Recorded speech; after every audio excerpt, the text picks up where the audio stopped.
ওষুধের দোকানের আড়ালে গর্ভপাতের রমরমা কারবার। দীর্ঘদিন ধরে মোটা টাকার বিনিময়ে মহিলাদের গর্ভপাত করানোর অভিযোগ উঠল ওষুধের দোকানের মালিক সঞ্জীব সাহা এবং তার স্ত্রী বিরুদ্ধে। ঘটনার ভিডিও ভাইরাল হতেই চাঞ্চল্য ছড়িয়েছে। ওষুধ ব্যবসায়ী এবং তার স্ত্রীকে গ্রেপ্তার করেছে মালদার চাঁচল থানার পুলিশ। ঘটনায় ব্যাপক চাঞ্চল্য ছড়িয়েছে মালদার চাঁচল হাসপাতাল মোড়ের একটি ওষুধের দোকানে।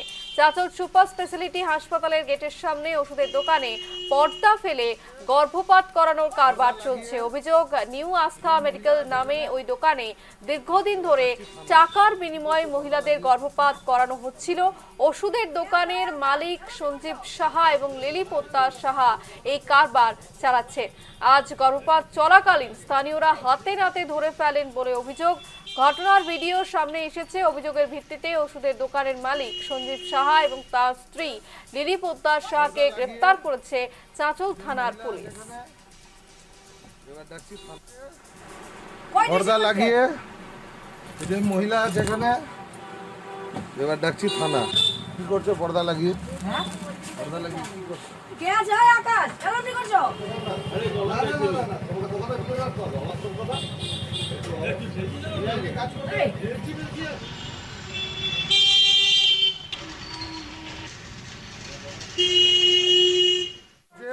চাঁচলের যে ঘটনা, সেই ঘটনাটা খুব লজ্জাজনক ঘটনা। এগুলো তৃণমূলের আমলে পোষা এই ধরনের যে পাপগুলো এখন বেরোচ্ছে। ভারতীয় জনতা পার্টির সরকার, শুভেন্দু অধিকারীর সরকার এই যে স্বাস্থ্য ব্যবস্থায় যে এই দুর্নীতি, এই যে নোংরামুখের জিরো টলারেন্স হিসেবে দেখছে। এবং আমি আপনাকে বলে রাখি, স্বাস্থ্য ব্যবস্থায় যদি কেউ দুর্নীতি, কেউ নোংরামু করে, তাদেরকে কাউকে ছেড়ে কথা বলা হবে না। এখন বিজেপির সরকার আছে, এক এক করে এই যে যারা দুর্নীতিবাজ, দাঙ্গাবাজ, এই যে যারা চোর আছে, যারা স্বাস্থ্য ব্যবস্থাকে নিয়ে মানুষের প্রাণের সঙ্গে খেলা খেলছে, তাদেরকে কাউকে ছাড়া হবে না। গিয়ে দেখি সত্যি তাই। আমি ভিডিও করতে করতে গেলাম, গিয়ে দেখছি সত্যি গর্ভপাত করছে ভেতরে অবৈধভাবে।